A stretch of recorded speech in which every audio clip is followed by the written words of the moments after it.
What's up guys, my name's Grant Bomersbach, and today I want to talk with you guys a little bit about smaller scale Hope Squad events.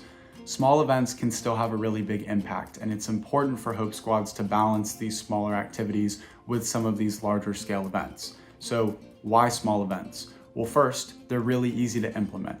They don't take up a lot of time and they don't take as many resources.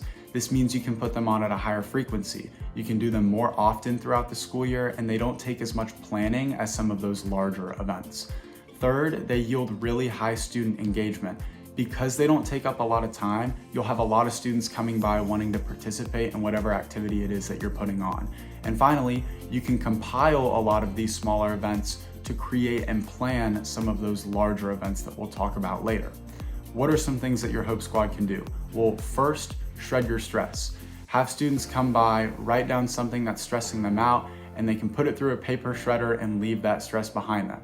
Another great thing you can do is Polaroids for Hope. Get some Polaroid cameras, some film, have students take pictures with their friends. It's a great way to connect the student body, and you can write some kind messages on those photos and post them up throughout the school.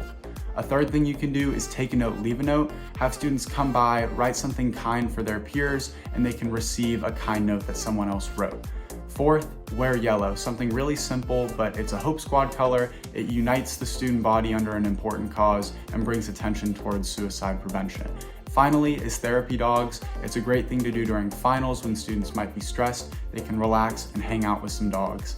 So I'm gonna pass it off to Andy, and she's gonna talk to you guys a little bit more about some larger scale events that your Hope Squad can put on. Hi, as Grant said, I'm Andy. I've been in Hope Squad for around 2 years now, and I go to New Tech High at Capel. I'm here to talk to you about our second overall event and our first big event idea, Art and Heart. Now, some of you might be wondering, what exactly is Art and Heart? It's actually a craft and wellness fair that my squad hosts biannually, typically one in the fall and one in the spring, and it consists of having vendors and students from around the DFW area run booths and sell crafts and whatever else it is that they make. We also love to have things like wellness sessions, and these are typically hosted by local organizations, and it can range from stuff like sound baths, guest speakers, and even art therapy. Something else that we like to include is live music and food trucks, and the music can come from sources such as students, music schools, and even local artists.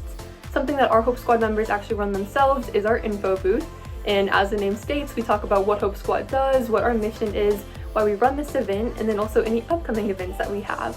And speaking of upcoming events, we're actually going to be running our Spring Art and Heart this coming year on February 7th, and it's going to be at New Tech in Texas, and we would absolutely love to see Hope Squad members from around the area there. With all that being said, I'm going to pass it off to Addie now. Hi, my name is Addie. I'm here to tell you about our Mental Minute Fair.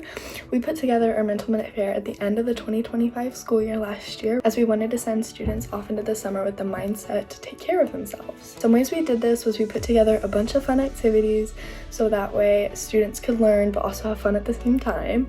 We did relay races where students competed against each other but then answered questions about how the competition affected their anxiety levels. We did more relaxed activities like yoga. We even had a hope chain station where students could write things or people that give them hope on a little piece of paper and add it to a paper chain. We made a huge paper chain with everyone's little pieces of hope and displayed it in our school's lobby. Next to that, we had a stress shredder station where students could write any situation or things that were bringing them stress and shred it as a form of relief. We also had kindness grams that we partnered with Nationwide Children's on Our Sleeves program that they kindly sent us. They were so beautiful, where you could write a kindness gram to yourself, your family, your friends, just to spread a little bit of kindness. But we also had trivia questions where students could not only answer questions about mental health but could also ask them. It was super fun, and it was a great way to connect with our students. Hello, my name is Brayden Dean. I am a senior, and this is my second year on the Hope Squad National Council, and today I'm going to be talking to you guys about Valentine Week. Valentine Week is a week designated to spreading the message of kindness and gratitude, and then going into the important conversations about mental health through the season of love, which is Valentine's Day. During this week, our Hope Squad will conduct lunch activities such as friendship bracelet making or kindness grams. We will create posters and flyers to put around the school, and we will spread Hope Squad's message throughout deep and meaningful conversations with one another. One thing one of Hope Squad will do throughout this week is we will make little heart cutouts, and we will put each student's name on a heart cutout, and we will put them all over the school. And this just gives students an opportunity to go around and find their name and just feel what it feels like to be valued by somebody, and just seeing how bright someone's day can be made just by seeing their name and just feeling seen by somebody or by a group of people, I think really goes a long way. Hi, my name is Akshaya, and I'll be talking about Hope Squad meet and greets. Every month, our Hope Squad hosts a lunchtime activity designed to spark quick, meaningful interactions on campus. We're trying to create a lighthearted, low-pressure environment where students can get to know who we really are through fun activities and real conversations. By hosting these monthly events, we help students connect actual names and faces to Hope Squad. Instead of seeing us as a title or a group, they see us as people.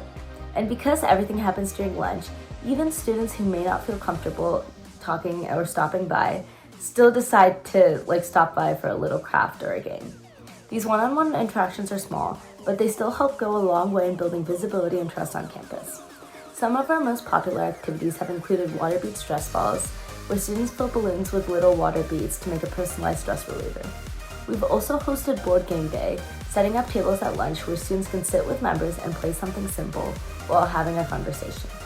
Another favorite is balloon animals, where 2 or 3 members are twisting balloon figurines for students, which has naturally opened up conversations. And during the winter months, we love to do pipe cleaner snowflakes, which is a fast craft that gives students something to do and that they can take on their way back. These activities may seem small, but they help us build meaningful interactions with our students on campus.